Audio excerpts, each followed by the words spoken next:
Three, two, one. Hello and welcome to the Avanti Entrepreneur Show. I am Dave Amano, your host.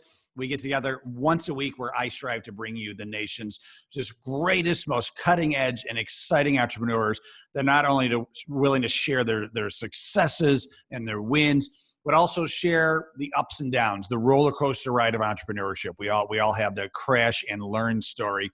Today I have on the show, I have a great guest who is currently in Las Vegas, because that's just where she is at this moment. But she's originally from Rochester. Don't ask her where she's moving next. She's let's just say that you like adventure, right? And seeing different parts of the country. We can leave it at that. But my guest today is Heather Saffer. Heather, welcome to the show. Thank you so much, David, for having me. Oh, I really appreciate it. I'm really excited. I've been following you. You're from Rochester, and it's been great to see your success. We're going to talk more in detail, but you've been really kind of a cool Rochester success story with your original cupcake business. You went on Shark Tank, but you're moving on to do even more exciting things, and you're the true definition of an entrepreneur, right? Just needing to put more water through your gills to continue the excitement and adventure and making an impact. So we're gonna talk about all of that. And you've got a great, vibrant personality. I've been watching your videos, following you. Very compelling, very exciting. And I think what makes it exciting is not only you're outgoing and friendly and funny, but you truly care. You truly have passion around your purpose, and it really comes through. So I'm excited about that. So I'm going to read your bio, and then we're gonna dive into your story. How does that sound? It sounds good. Thank you for all the compliments. Absolutely. Just don't get too big of a head. All right, but all right. Heather Saffer is the founder of Dollop Gourmet, a better-for-you dessert company that produces vegan and gluten-free, lower-sugar frostings sold in major retailers around the country. Heather graduated from SUNY Brockport with a degree in psychology and got her entrepreneurial start as the founder of the nation's first create-your-own cupcake bakery. Heather has demonstrated success by winning the Food Network's Cupcake Wars, getting multiple offers on ABC's Shark Tank, showcasing her products on QVC, and authoring 2 best-selling cookbooks, The Dollop Book of Frosting, which is a Simon & Schuster book, and also the Crazy Easy Vegan Desserts. And so 2 great books. As a successful entrepreneur and a self-taught baker, Heather has been featured in Forbes, People Magazine, Huffington Post, USA Today, Inc. Magazine, Oprah, Hallmark Channel, Steve Harvey Show, and Sirius XM. Heather sold the Dollop Gourmet in 2019 to Mimic Glaze Limited, an international leader in the gourmet icing industry. Heather's current focus is on helping leaders and entrepreneurs through her speaking and coaching business, along with pursuing her passion of raising money for rescue animals with her artwork on heatheranddonald.com. How exciting. And Heather, I mean, if most people listen to this podcast, like I say 99%, but we do the video version as well in case people want to see it on YouTube. If they're looking at you, if they're watching this podcast, they're seeing that you are very young, right? And reading this, you might think like, wow, she's done a lot. What is she, 60, right? I mean, this is like a great bio, right? So you've done a lot in a short amount of time, and I'm really excited to hear your journey. So you went to high school, and then you went to the State University of New York at Brockport, where you studied psychology, which of course would lead to making cupcakes, right? And so tell us the journey, how you first open up the doors into your entrepreneurial journey. Well, first of all, I don't feel that young, so thank you. But I graduated high school, and I didn't go right to college. Actually, I got into college. I got into the Fashion Institute of Technology in New York, and I decided I wasn't going to go. So instead, I moved out when I was 18 and got an apartment and worked random jobs, a lot of random jobs. I had like 30 plus jobs over the course of a few years. And I didn't wind up going to college until I was 21, I think. So that was a journey of exploration. And then after college, I still didn't know what I wanted to do. And so I was working at a car dealership trying to figure out what I was going to do with my life. And were you selling cars? I was not selling cars. I was the cashier. Okay. All right. I was just checking people. You were like Jan from the Toyota dealerships. I don't know who Jan is. Yeah, But she's that woman on all those Toyota commercials. That friendly woman that says, yeah, it just says hello to everybody. So that was you. You were that her. was me. Yeah. Yeah. I was just ringing people up for their car repairs. Okay. So I was trying to like figure out what I was gonna do. So And I you're like started what, 20, maybe 24, 25 at this point? yeah, I think I was probably 20, yeah, 24, 25. Hmm? Um, and I think I just started researching different businesses because, if you've had over 30 jobs, you realize you're a terrible employee. And so I was like, let me see, maybe I can start my own business, but I didn't know what I wanted to do. So I was researching businesses and I learned that cupcakes were becoming popular. And so I thought, I like eating cupcakes. Maybe I could make cupcakes, even though I had never really baked before. So I taught myself how to bake, and it just kind of took off from there. So, I mean, so what'd you do? You went in your home kitchen and just started making cupcakes, and what happened from there? I mean, did you just start selling them at like festivals and markets and things like that? So I didn't start selling them because in Monroe County, there's no cottage laws, so you're not allowed to sell from home, unfortunately. So I started baking from home and I would just sample them out because I didn't even know if I could bake at this point. Like I had never baked before. So I would bring them to the gym and give them to the personal trainers, and I'd send them with my boyfriend to his work and just give them out to find out if I was any good. So That was your own version of market research. yeah, pretty Yeah. much.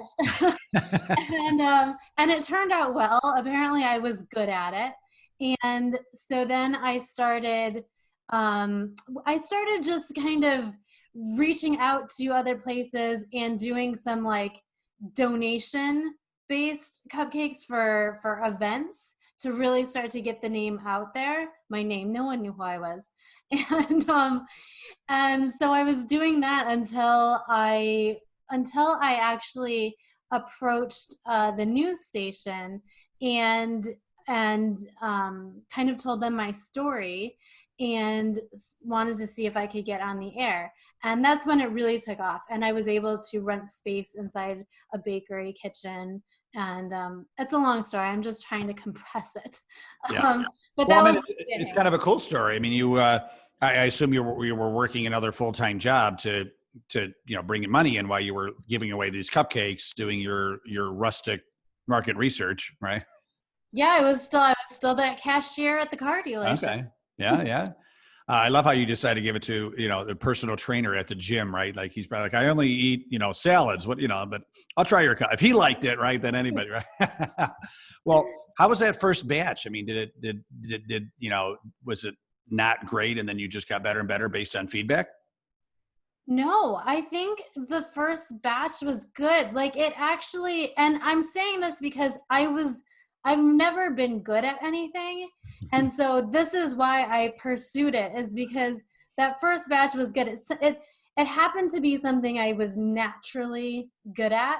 And I was like, I've never found anything I'm good at. If I don't go with this, I might never find something I'm good at again. And what am I going to do then?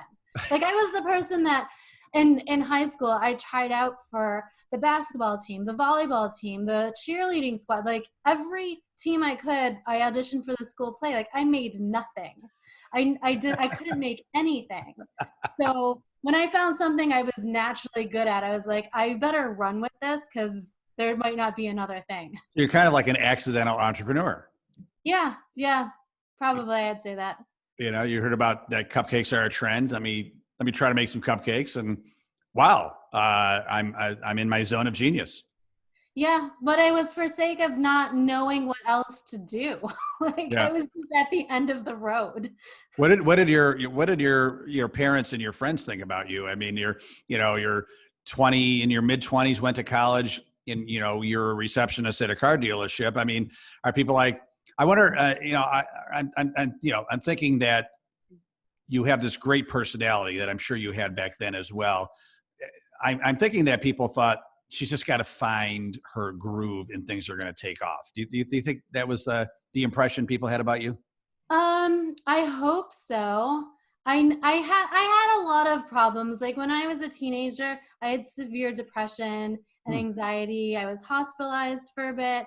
And then when I was about 21, before I went to college, I had an eating disorder and I was hospitalized in New York City for 3 months. So I had a lot of struggles. So I think my parents were thinking that they just hope I find something that I can do, that's going to keep me out of trouble. I really appreciate you sharing that because not everybody wants to tell, what's behind the curtain, right? And actually, that's a question I usually ask later on in my podcast is tell me about your crash and almost burn story. My book just came out, Crash and Learn, but it's about entrepreneurs like you, where looking at you now, people would say, wow, she's got it going on 24/7, very successful entrepreneur, a young, successful adult. They may think like you are, you've been the full package 24/7 all your life. Right. And so the fact that you just shared that, I think really could be helpful to other entrepreneurs that are, struggling with, could be self-esteem, could be imposter syndrome, it could be confidence in not only in their business life but their personal life. But you kept on moving forward, trying different things to find out what your calling was. You didn't give up, right? And now, I mean, listen, I look at you now and there's like joy and happiness written all over your face, right? So I think that's a great testament to keep on moving forward, right? And testing out different things, even if it's like, what, I hear cupcakes are a trend. Let me try to make a dozen and see what happens, right? Yeah, and I mean, even today, like I don't want to, people to think like everything's sunshine and rainbows all the time. Like I still get depressed, I still have anxiety. Like Mhm. the eating disorder is in check. It's been a long time, but I have to check myself with it. I have to, sometimes it starts to flare up, and I have to check myself. So, even though you might have found something that you excel at and you have a string of successes, like it doesn't erase all of the issues that you might struggle with. Right. Yeah. Well, and it seems like with your new business, what one of your new businesses is that now that you've sold Dollop, and by the way, you were on Shark Tank, and I mean we said in your bio, I mean, what incredible success with that, right? I mean, did you have to pinch yourself and say like, I can't believe this is happening? That's crazy success, right? Yeah, I mean, there a lot of the experiences I've had, I would say I did have to pinch myself. Like these were things I set my sights on, and I was like, I really want this experience, and I went after it. When it was happening, it was pretty surreal, for sure. I mean, what was the time frame between like you are still working at the car dealership to when you're on Shark Tank? Oh, that's several years. So first, when I had the bakery, I was on Cupcake Wars, and so I won Cupcake Wars. So that was like my first kind of big publicity thing. And then Shark Tank was like 4 years after that. Okay.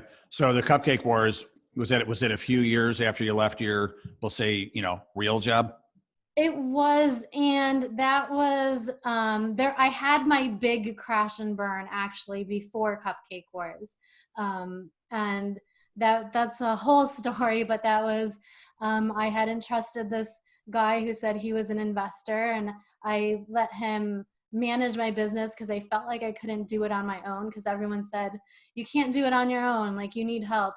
And he wound up being a con artist, and he stole everything from me. He wiped me clean. People sued me. I had to dissolve the entire business. He went to state prison. Oh my God. So it was a really Yeah. big crash and burn, and I had to start over from scratch. Yeah. So all of that happened before Cupcake Wars. Wow. Well, you experienced the entrepreneurial roller coaster early on, right? So, and you didn't burn. You rose like the phoenix, right? And that's why we say crash and learn, because I'll bet every dollar that I had that you'll never partner with somebody like that again. You're probably pretty wary about partnering with anybody these days, right? That is accurate. Yeah. Well, no, good for you. I'm sorry that had to happen to you, but and once again, another part of your journey that no one would ever guess, right? Because they see you on Cupcake Wars and Shark Tank and all your success, and I think it's so incredible for people like you to share that, because behind all the success, behind any entrepreneur's curtain, any person's curtain, really, there's some scars and bruises along the way, right? Winston Churchill. His one of my favorite quotes comes from him: "When you're going through hell, don't stop." Right? you know, you got to keep on going forward, and that's actually what Avanti means: move forward. And my previous business was a magazine called Next Step, where we would help high school students with college planning. And so I'm a big believer in, like, don't stop where the pain is. Keep on walking through it, and you'll get through it. And I'm sure that was hell. That must that year, whatever time period that was of you going through that, you must have woke up every morning and wished that you kept on sleeping, right? Like, how am I going to get through this day? I know a lot of people that have been through that. I've been through some bad partnerships. It's hell, but you get through it. You get through it. And now look what you're doing. You're taking your experiences, good, bad, and ugly, and you're helping others, right? Yeah. So that's a good segue into what you're doing now. So you're doing two things right now, right? You have your own website, which is heathersaffer.com, right? Yes. Saffer. And then you also have another website called heatheranddonald.com. So what do you want to cover first? You're doing two really cool things.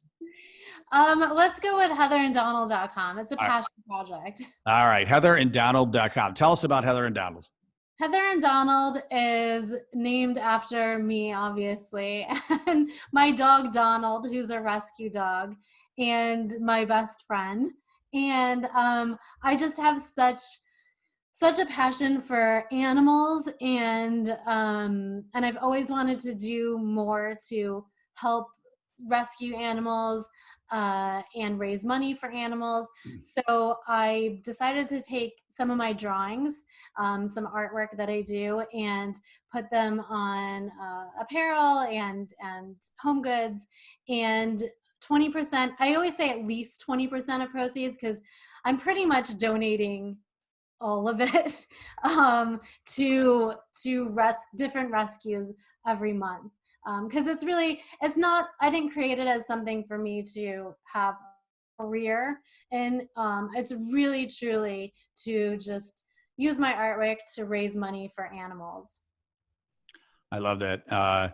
And how, I mean, there's so many incredible rescue organizations. Do they come to you? Do you find them? Is it kind of a combination? So I just started this a couple months ago, so it's brand new. So the donations that I've made so far are pretty much the rescues that I know.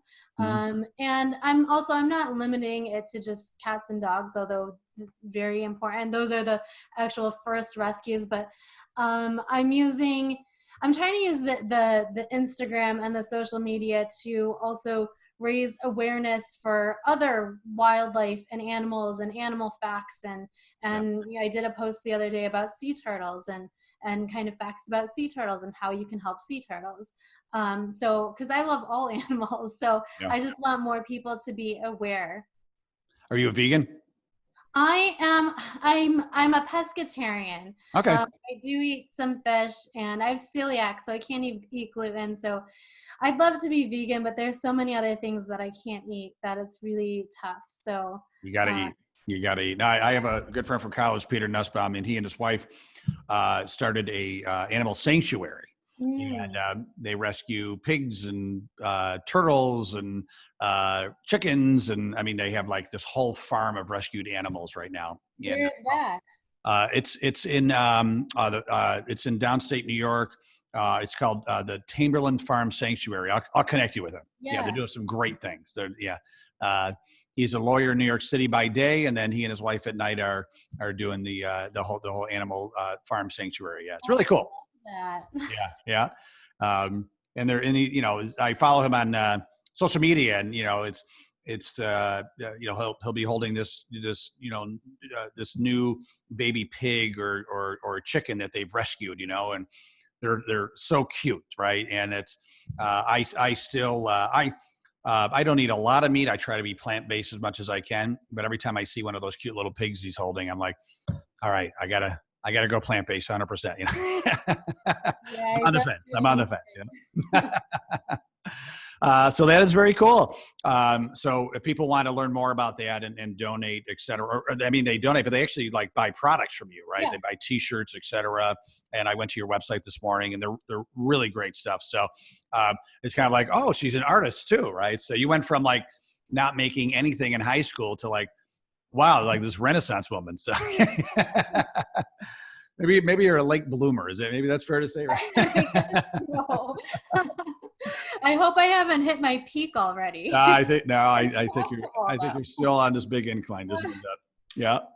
Yeah. So then, the other part of your life is, from a professional standpoint, is you are now coaching people that have started business, and I went to that site as well, heathersaffer.com, and I really liked the theme, because it's not, I don't see anyone else addressing it.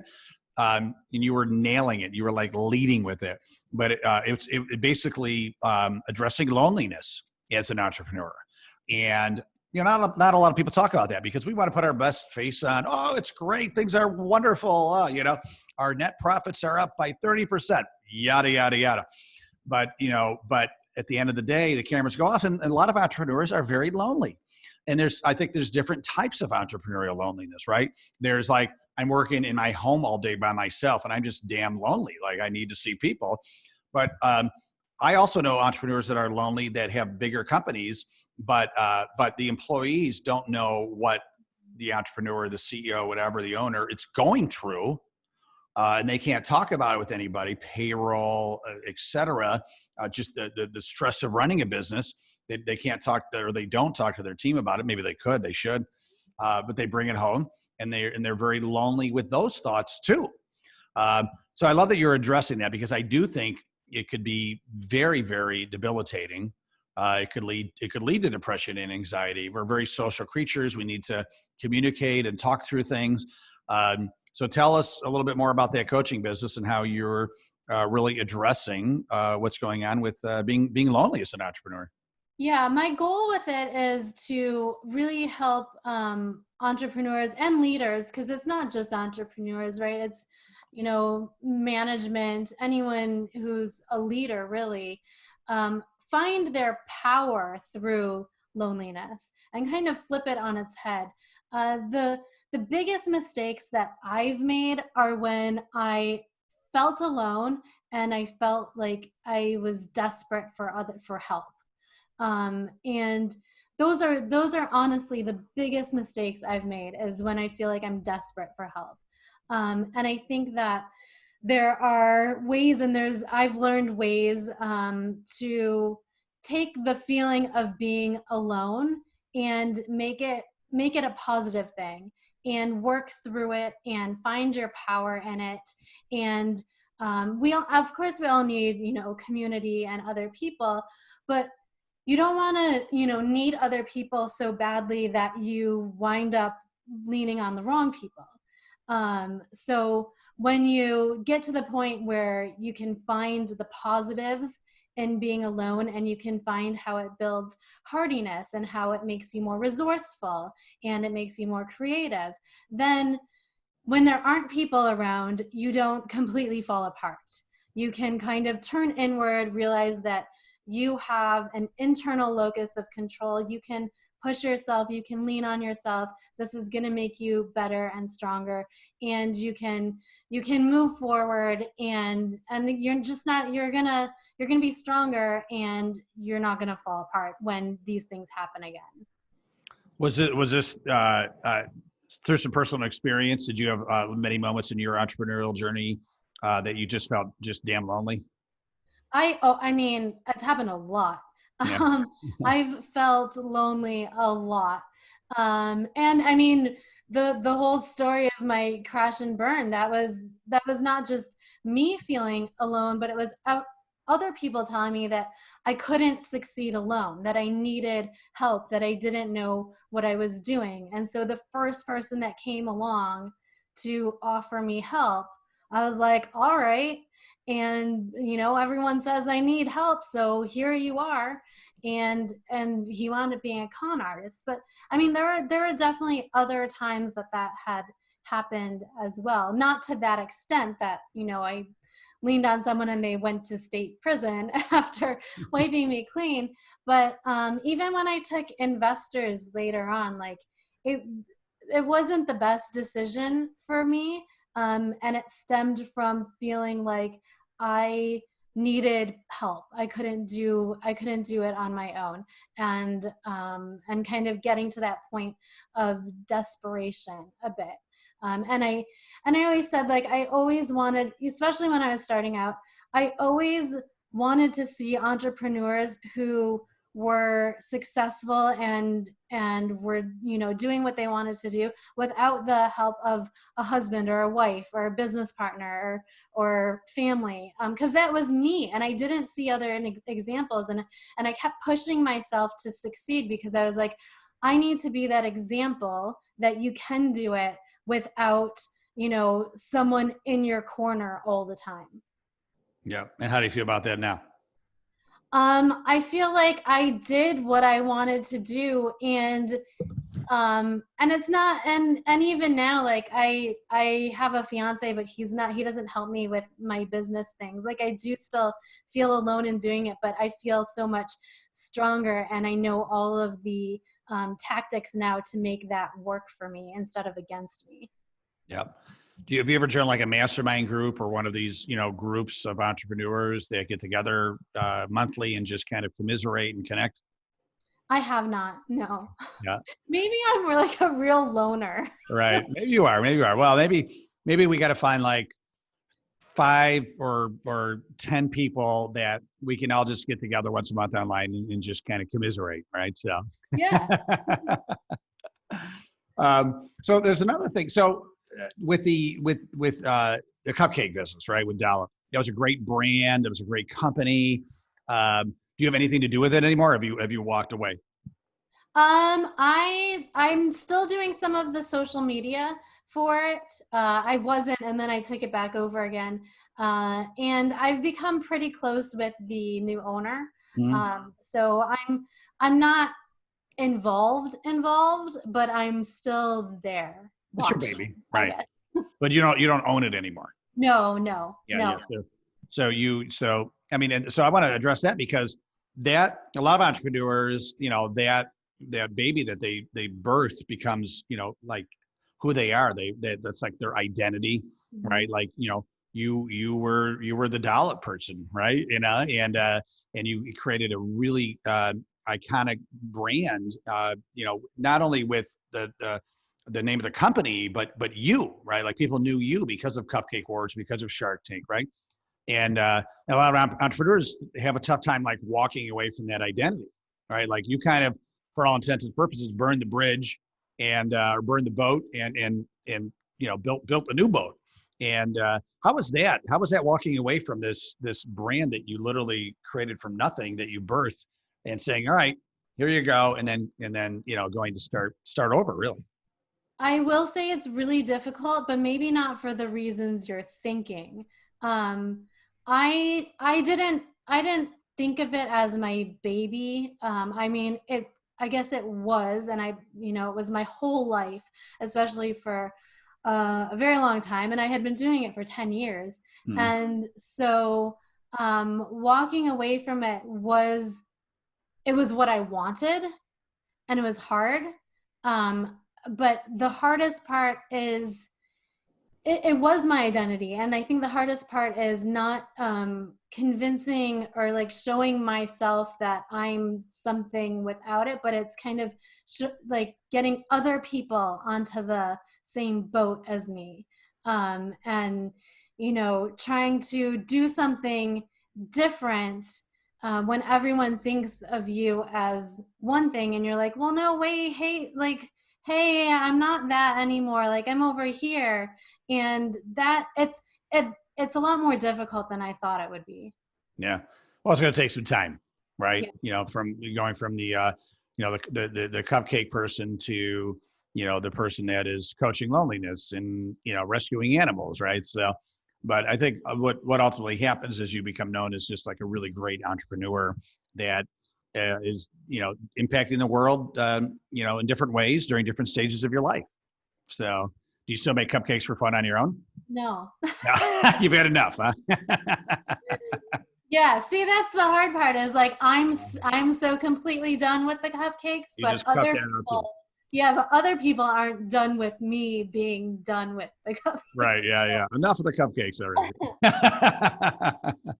I eat dessert every night. Like Yeah. I All right. Oh yeah, but I like to go to, there's a great gluten-free bakery here that I've become friendly with the owner, and just because I feel like I have to be friendly with bakery owners because I Right. go so often, and I go there probably once a week to get Right. to.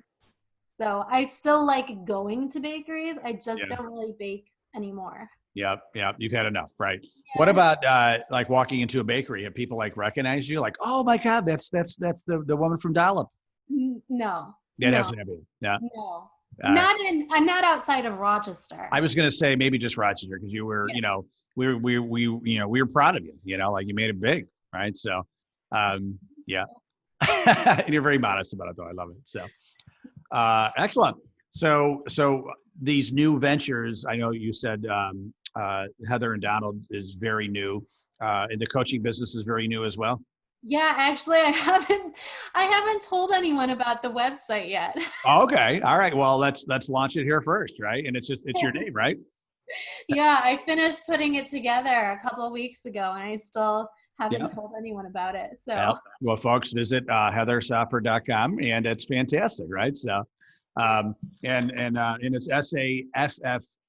Everybody wants to, right? yeah. So, yeah, and we'll have it in the show notes and the whole works too. So, well, Heather, this has been super, super massively fantastic. Totally appreciate your time and sharing your story, the whole roller coaster ride. And I didn't know a lot of that stuff behind the curtain, and I appreciate that you share it because, like I said, I'll say it again. I think it truly helps other entrepreneurs that are going through the highs and lows of being a business owner, and it's not all, lollipops and puppy dogs, or whatever that saying is. There's good, bad, ugly. And if you're a true entrepreneur, for some reason, it becomes your drug of choice, right? I mean, it's like you're a glutton for the punishment, right? Yeah. And I don't know if you could picture going to work for somebody else at this point, but maybe you don't have to. But it's just like I feel like you'll be an incredible entrepreneur for many, many years to come. Many, many more businesses ahead of you. Thank you, David. You're so kind. I'm just speaking the truth. Well, Heather, thank you so much. If people do want to get in touch with you and learn more, or just maybe ask you some questions, what's the best way to do that? They can email me at heather@heatheranddonald.com, or they can find me on Facebook or Instagram. Yep. All right. Excellent. Well, we appreciate that. Heather, thanks again. I wish you continued massive success. And I want you to know if I find out that you were, coming back and visiting Rochester and you didn't, throw me an email to have at least coffee with you, I'm going to be very upset. Okay, noted, because I will be there soon. All right. Thanks again, Heather. And I also want to thank you, the Avanti family, for listening and or watching. This is our, I think we're almost up to 200 episodes now. I've been doing this for 4 years every week. So thank you for listening and watching. If you want to see this one again, listen to this one again, or see any of our other almost 200 podcasts, go to AvantiEntrepreneur.com, AvantiEntrepreneur.com. Thank you so much again. Have a great day and stay awesome.